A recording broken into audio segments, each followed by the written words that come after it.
한국연금학회 윤성명 학회장님의 발표 말씀을 듣겠습니다. 공무원연금 같은 든든한 국민연금 어떻게 만들 것인가 말씀 주시겠습니다. 먼저 좋은 자리 불러주셔서 감사드립니다. 제 축사하시는 의원님들 말씀 들어보니까 너무너무 좋은 말씀들을 하시더라고요. 윤호중 원내대표님은 이제 우리가 선진국 따라갈 게 아니라 우리 모델을 만들어야 될 것 같다. 그 부분에 대해서 많이 공감을 하고요. 우리처럼 저출산율이 낮고 인구 고령화가 빨리 진행되는 나라가 없거든요. 그러니까 우리를 포함한 아시아, 아프리카 국가들의 어떤 모범이 될 수 있는 노후소득 보장 제도를 만들 필요가 있을 것 같습니다. 또 뭐 자리를 뜨셨는데 홍익표 의원님께서도 이 코로나 사태가 불평등과 양극화를 굉장히 심화시켰다 이런 말씀을 주셨는데 실상 들여다보면 우리 연금제도가 노후소득 보장 제도가 그 불평등과 양극화가 가장 적나라하게 나타나는 부분들이 있습니다. 이제 이런 부분들 좀 저희가 고민해 볼 필요가 있을 것 같고요. 양경수 의원님께서는 뭐 자원 및 소득의 재분배 이 부분 뭐 그 지출뿐 아니라 세입과 세출 동시에 봐야 된다. 이제 이런 측면에서 특히 연금 쪽과 관련시켜서 보면 이건 뭐 이념적인 문제보다 돈이 들어오고 나가는 문제하고 세대 간 형평성과 관련된 문제다 보니까 좀 더 객관적이고 중립적이고 이념을 배제하면서 지금 새로운 세상에 어떻게 적응하는가 외국의 사례들을 좀 중점적으로 볼 필요가 있을 것 같습니다. 그래서 뭐 제 제목이 노후소득 보장 방향 및 재정의 역할 참조할 만한 해외 사례 중심으로인데요. 뭐 오늘 세미나를 준비해 주신 이광재 의원님께서 이렇게 살 수는 없다 이런 말씀을 아까 강조를 여러 번 하셨습니다. 이게 왜 심각한 문제냐면 뭐 대기업의 임원으로 재직한 분들도 집 사느라고 애 교육시키느라고 내 노후 준비는 하나도 못했다. 내 노후는 국가가 책임져라. 이런 식이거든요. 근데 이제 아까 그 김성주 의원님께서 말씀하신 게 그 국민 전체가 지출하는 가치 부담해야 된다는 부분이 있습니다. 우리가 지나치게 공적연금 하나만 갖고 보고 있는데 지금 다른 분들이 이제 또 발전을 하시겠지만 국민연금 보험료를 20년째 9%에 동결하고 있는데 민간에서 운영하는 퇴직연금 보험료가 8.33%입니다. 보험료 차이는 별로 없는데 국민연금에 비해서 퇴직연금이 보장하는 어떤 노소득원은 3분의 1이 될까 말까 하거든요. 이 부분에 대한 문제제기는 거의 없습니다. 그러니까 같이 저희가 고려를 해야 되고 또 우리가 노인 빈곤율이 굉장히 높지만 이 노인 빈곤율 산정의 기본이 가처분 소득 기준이거든요. 가처분 소득이라는 건 현금만 갖고 고려를 하는 겁니다. 우리가 퇴직연금 제도가 제대로 발전 못하는 이유가 퇴직금 중간정산하고 퇴직금 받아 다 부동산을 사고 있어요. 그게 노후빈곤 계산할 땐 다 빠져버리는 겁니다. 우리가 흔히 알고 있는 노후빈곤 45%라는 게 저 같은 경우가 뭐 계산해본 알키리 포스트의 멀티디멘전 어프로치를 해보면 한 21% 획기적으로 떨어진다는 거죠.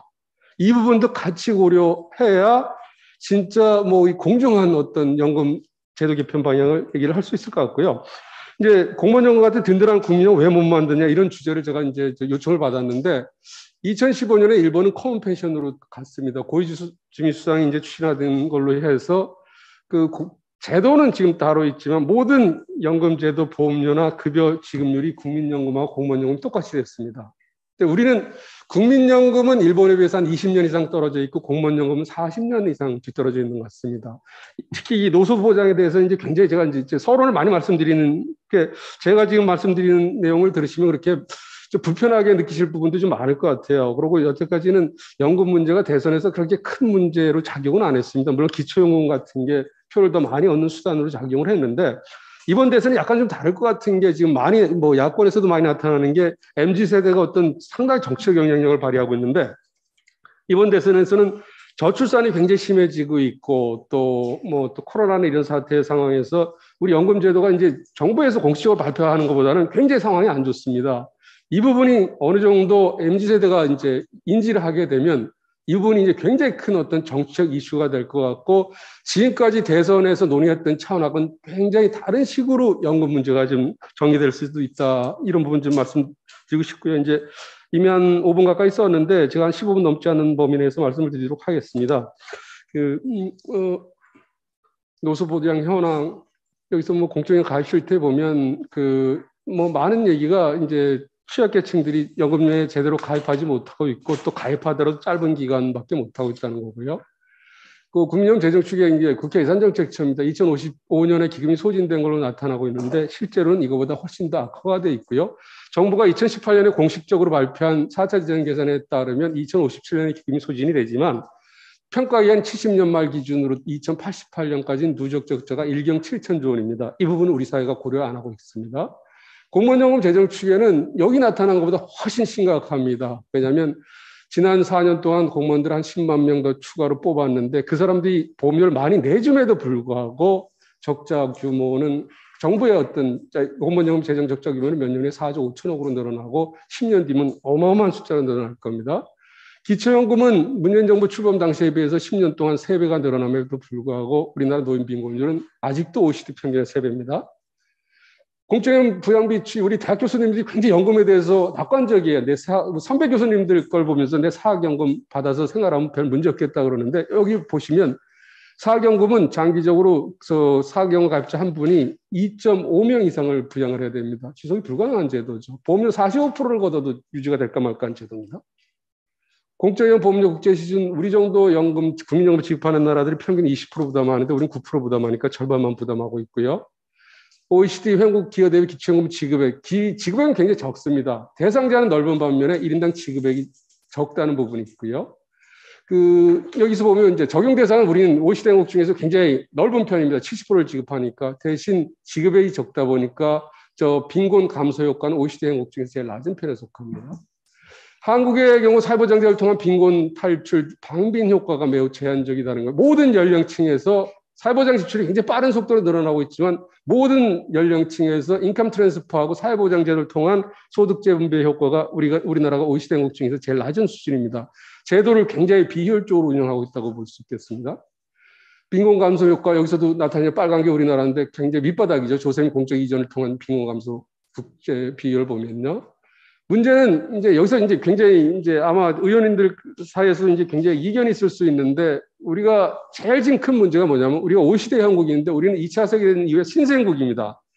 의료보험이나 이런 건강보험 같은 경우는 제도를 도입하면 당장 단기보험이라서 혜택을 받을 수 있지만 연금제도는 제도를 도입하더라도 10년 이상 가입하고 그 사람이 만 62세 이상이 돼야만 혜택을 받을 수 있다 보니까 지출 측면에서는 이 제도가 머추어 스테이지에 들어가기 전까지는 지출을 안 잡히다 봅니다. 그런데 우리 사회에서 언론이나 많은 전문가나 우리 정치권에서 얘기하는 건 뭐냐면 크로스 섹션 현 시점 2021년 OECD 회원국 기준으로 사회보장 지출을 비교하다 보니까 우리나라 항상 꽁치가 되는 거죠.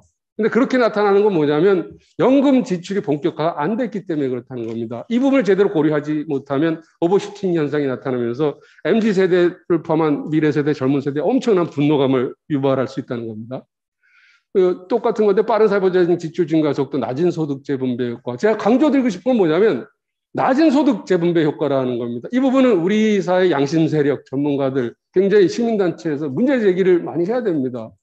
굉장히 빠른 속도로 사회보장 지출, 연금 지출이 늘어나고도 있음에도 불구하고 그 지출 상당액이 좋은 직장, 안정적으로 오래 일하는 사람들한테 다 귀속이 되고 있다는 거죠.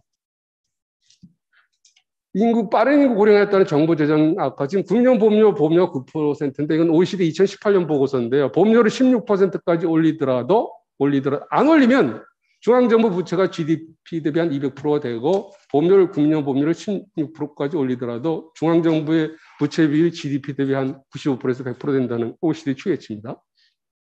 한국의 높은 노인 빈곤율과 기초연금 역할. 지금 기초연금이 이렇게 3배 늘어나도 OECD 평균의 3배라는 겁니다. 우리가 특단의 대책이 필요한 배경이겠죠. 2018년 OECD에서 이코노믹 서베이 코리아 리포트에서 한 얘기가 한국의 기초연금 2가지 치명적인 약점을 갖고 있다는 겁니다. 기초연금 수급자의 3분의 1이 상대 빈곤선의 위에 있는 빈곤하지 않은 노인들이 받고 있다. 그리고 전체 65세 노인들의 한 25%에서 30%는 절대 빈곤, OECD에서 기준을 선정한 빈곤 개념보다 훨씬 아래의 빈곤에서도 못 벗어나고 있는데 이 진짜 빈곤한 사람들이 OECD 기준으로도 빈곤하지 않은 사람들하고 똑같은 액수의 연금을 받고 있다는 겁니다. 이 부분이 정책적으로 해결하기는 쉽지 않더라도 저희가 묘수를 발휘하면 분명히 해결 방안이 있을 수가 있거든요. 노후소득 강화 방안 어떻게 할 건가인데요. 지금 우리 정치권이나 많은 전문가들도 아직까지 생각하는 게 이건 제가 핀란드 노학자로부터 받은 건데 10년 전에 이 자료를 이 옆에 있는 우측에 있는 굉장히 잔잔하게 많은 사람들이 아주 평화롭게 노젓는 이런 상황만 생각하고 있다는 거죠. 근데 이미 세상은 거센 물결에 사람 숫자도 적으면서 잘못하면 배가 뒤집힐 뻔, 보트가 뒤집힐 그런 상황에 우리가 놓여 있다는 부분에 대한 공감대 형성하고 필요하고 제가 뭐 이런 말씀 드리지만 이게 뭐 쉽다고 판단돼서 말씀드리는 건 아닙니다. 연금개혁은 뭐 독일의 브레멘 대학 교수가 얘기하는 것처럼 무거운 코끼리 옮기기다. 얼마나 힘들겠습니다. 얼마나 힘들겠습니까? 그래서 우리가 팩트에 기반해서 에비던스 기반해서 좀 국민들 또 설득하고 사회적 공감대를 좀 형성할 필요가 있을 것 같고요.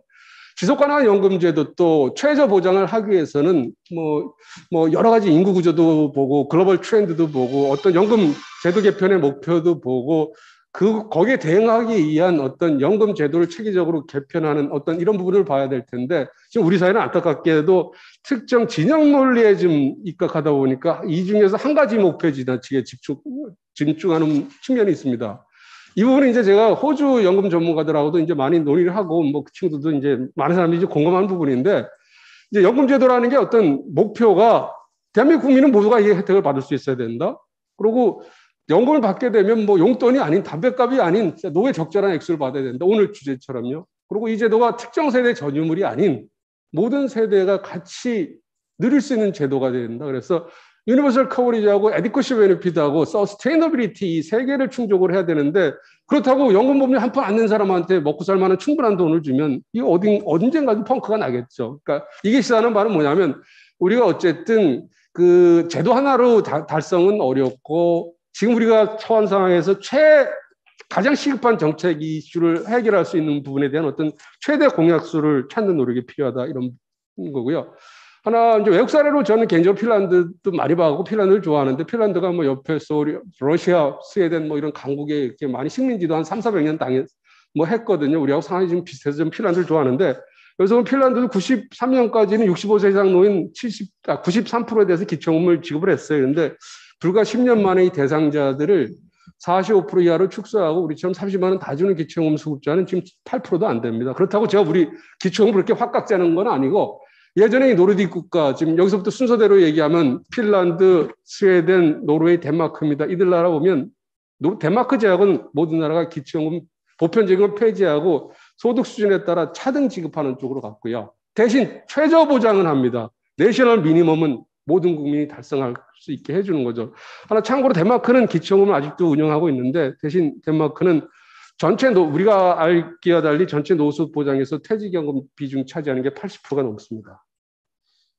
핀란드가 장기적으로 우리 정도의 급여를 지급하는데 이미 핀란드가 걷고 있는 보험료는 국민연금보험료는 24.4%고 국민연금과 똑같은 지급을 하는 공무원연금은 28%가 넘고 있습니다. 우리가 출산율이 작년에 0.84하고 지금 TFR이 올해 0.7로 예상되는데 핀란드는 TFR이 1.7, 1.5 뭐 이상으로 예상함에도 불구하고 우리하고 똑같은 수준의 연금을 지급하는데 보험료는 30% 이상을 예상을 하고 있습니다. 이 부분은 뭐 제가 시간이 많이 걸 건 생각하겠습니다. 뭐 아이로 같은 데서도 뭐 국민이나 기초연금의 발전 방향으로 좀 더 취약계층한테 좀 더 확실히 보장하는 게 좋지 않겠느냐 이런 식으로 권고를 하고 있고요. 이 부분은 제가 시간이 가도 좀 설명할 필요가 있는데 우리는 지나치게 그 모든 대상자를 통해서 똑같이 지급하는 뭐 지금 재난지원금도 비슷하긴 합니다만 저희가 팩트를 제대로 전달하면 우리 국민들이 많이 받아들일 수 있을 것 같아요. 일단 국민연금은 지속 가능한 쪽으로 연금 정책으로 뭐 적정보다는 적정급여로 이렇게 소득비례 연금으로 빼고요. 기초연금은 소득비례 연금과 연결을 해서 어느 정도 차등 지급을 하는 쪽으로 가고 대신 여기서 제가 강조하고 싶은 건 뭐냐면 우리 주택 문제도 많이 얘기를 하고 있지 않습니까? 여기서 하우징 얼라원스라는 주택 수당을 통해서 현금으로 모든 걸 다 지급하는 게 아니라 뭐 현금을 지급하더라도 주택 수당이라는 명목으로서 최소한의 미니멈 인컴 개런티하는 쪽으로 가는 게 우리 현실에서는 좀 좋지 않을까 생각하고요. 아까 모 대제가 말씀드렸는데 노인 빈곤율 부동산 고려하면 21%까지 떨어진다는 겁니다. 일본 아까 외국 사례인데 일본은 우리 국민연금보험료가 18.3%고 우리로 치면 기초연금인 국민연금 보험료를 절반을 국민들이 부담합니다. 그 절반만 국가가 부담합니다. 대신 우리는 기초연금 100%를 우리가 국가가 부담하고 있거든요. 이 부분 차이가 있고요. 뭐 연금개혁 동력이 확보된다면 어떤 방향으로 해야 되나? 슬라이드 한두 개 남았으니까 조금 1분 추가대로 더 말씀드리겠습니다. 제가 늦게 시작했으니까요. 연금 정책과 사회 정책을 철저하게 분리할 필요가 있다는 겁니다. 이게 많은 국가들이 뭐 스웨덴, 노르웨이, 핀란드 이런 나라, 독일, 뭐 일본 이런 나라들이 하는 겁니다. 연금 정책이라는 건 뭐냐면 본인이 본묘를 나빠야 권리로 받는 연금 제도는 장기적으로 당장은 있겠죠. 100% 소득비례 연금으로 전환시키는데 왜 전환시켜야 되냐면 제도 지속 가능성을 확보할 수 있도록 어느 정도 보험료를 인상을 해야 되거든요. 대신 여기서 나오는 수익률은 경제 성장률을 연동시키면 그 어떤 금융 상품보다도 우월한 상품이 될 수가 있습니다. 사회정책이라는 건 뭐냐면 세금으로, 이 부분을 강조하고 싶은데, 세금으로 운영하는 사회정책 성향의 성성의 제도, 이렇게 기초연금과 뭐 국민기초생활보장제도는 전 국민에 대한 보편적 소득 보장의 목표 아래 국가가 설정한 미니멈을 달성할 수 있도록 하되 대상자 설정에는 좀 더 신중할 필요가 있다는 겁니다.